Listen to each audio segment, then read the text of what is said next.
കൃഷ്ണ ഗുരുവായൂരപ്പ ശരണം. പൊന്നുണ്ണി കണ്ണൻ്റെ ഉഷപ്പൂജാലങ്കാരം രാവിലെ 4 മണിയോടുകൂടി മലർനിവേദ്യം കഴിഞ്ഞ് ശ്രീകോവിൽ നട തുറന്നു. പൊന്നുണ്ണി കണ്ണൻ അതാ ശ്രീലകത്ത് പുഞ്ചിരിച്ച് നിൽക്കുകയാണ്. നെയ്വിളക്കുകളെല്ലാം നിറഞ്ഞു കത്തുന്നുണ്ട്. അതിൻ്റെ ശോഭയിൽ ആ പുഞ്ചിരി കൂടുതൽ ഒരു ഭംഗിയോടുകൂടി നമുക്ക് കാണാൻ പറ്റും. പൊന്നുണ്ണി കണ്ണൻ്റെ തിരുമുഖം ചന്ദനം ചാർത്തിയിട്ടുണ്ട്. നെറ്റിയിൽ ഒരു സ്വർണ്ണഗോപിക്കുറി അണിയിച്ചിട്ടുണ്ട്. ചെവിയിൽ ചെവിപ്പൂക്കൾ വെച്ചിട്ടുണ്ട്. മാറത്തൊരു സ്വർണ്ണത്തിലകവും 2 സ്വർണ്ണമാലകളും ചാർത്തിയിരിക്കുന്നു. 2 കൈയിൻ്റെ ചുമലിലും ഓരോ സ്വർണ്ണത്തിലകങ്ങൾ ചാർത്തിയിട്ടുണ്ട്. പൊന്നിൻ കിങ്ങിണി കെട്ടി പട്ടുകോണകമെടുത്ത് ഒരു പീതാംബരപ്പട്ടും പച്ചപ്പട്ടും കൂട്ടിക്കെട്ടി ഞൊറിഞ്ഞു കൊടുത്തിട്ടുണ്ട്. വലത് കൈയിൽ ഓടക്കുഴലുണ്ട്, താമരയുണ്ട്. സ്വർണ്ണ കിരീടം ചാർത്തി കിരീടത്തിന്മേൽ 3 തിരുമുടി മാലകളും 2 വലിയ വനമാലകളും ചാർത്തിയിരിക്കുന്നു. അങ്ങനെ സുന്ദരനായി പുഞ്ചിരിച്ച് നിൽക്കുന്ന സച്ചിദാനന്ദക്കട്ടയെയാണ് നട തുറന്ന സമയത്ത് ഭക്തന്മാരെല്ലാവരും കാണുന്നത്. ആ സുന്ദര രൂപം നമുക്കും നമ്മുടെ മനസ്സിലേക്കൊന്ന് വായിച്ചാലോ?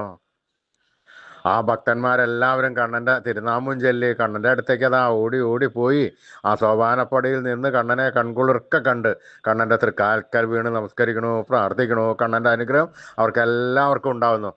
അതേമാതിരി നമുക്കും വേണ്ടേ ആ കണ്ണൻ്റെ അനുഗ്രഹം? ആ പൊന്നുണ്ണിക്കണ്ണനെ എല്ലാവരും മനസ്സിൽ വിചാരിച്ചോളൂ.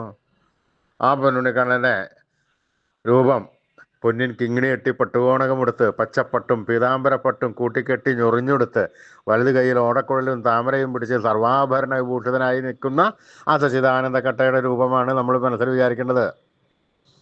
ആ രൂപം നല്ല പോലെ മനസ്സിൽ വിചാരിച്ചോളൂ. പൊന്നുണ്ണിക്കണ്ണൻ അതാ നമ്മുടെ മനസ്സിൻ്റെ ഉള്ളിലേക്ക് അതാ കയറി വരുന്നു.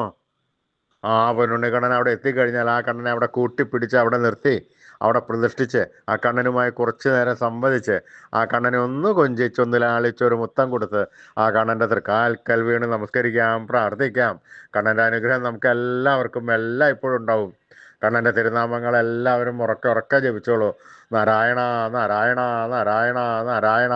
സ്നേഹത്തോടുകൂടി ഭക്തിയോടുകൂടി വിശ്വാസത്തോടുകൂടി ഈ തിരുനാമങ്ങൾ ഉറക്കെ ജപിക്കുക. കണ്ണൻ നമ്മുടെ സ്നേഹം കാണും, കേൾക്കും. എന്നിട്ട് ആ കണ്ണൻ അതിൽ കൂടുതൽ സ്നേഹത്തോടു കൂടി നമ്മുടെ അടുത്തേക്ക് ഓടി വന്ന് നമ്മുടെ ഒക്കത്തൊക്കെ ഒന്ന് കയറിയിരുന്ന് നമുക്കൊരു മുത്തം തന്ന് വേണ്ട സമയത്ത് വേണ്ടതെല്ലാം വാരിക്കോരി തന്ന് കണ്ണൻ നമ്മളെ അനുഗ്രഹിക്കും. അതുകൊണ്ട് എല്ലാവരും സ്നേഹത്തോടു കൂടി തന്നെ കണ്ണനെ വിളിച്ചോളൂ. നാരായണ നാരായണ നാരായണ നാരായണ. കൃഷ്ണായ വാസുദേവായ ഹരേ പരമാത്മനെ പ്രണതക്ലേശനാശായ ഗോവിന്ദായ നമോ നമഃ.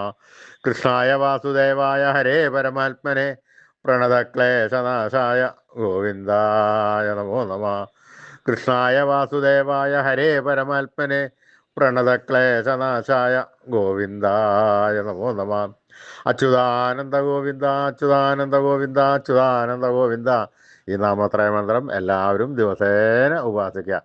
നിത്യവും ഉപാസിച്ചു കഴിഞ്ഞാൽ നമുക്ക് ആയുരാരോഗ്യ സൗഖ്യം, സർവ്വസമ്പൽ സമൃദ്ധി, സർവ്വ ഐശ്വര്യം, സന്തതി പരമ്പരകൾക്കെല്ലാം ശ്രേയസ് ഉണ്ടാവുന്നതാണ്. അതുകൊണ്ട് ആരും ഉപേക്ഷ വിചാരിക്കേണ്ട, ജപിച്ചോളൂ.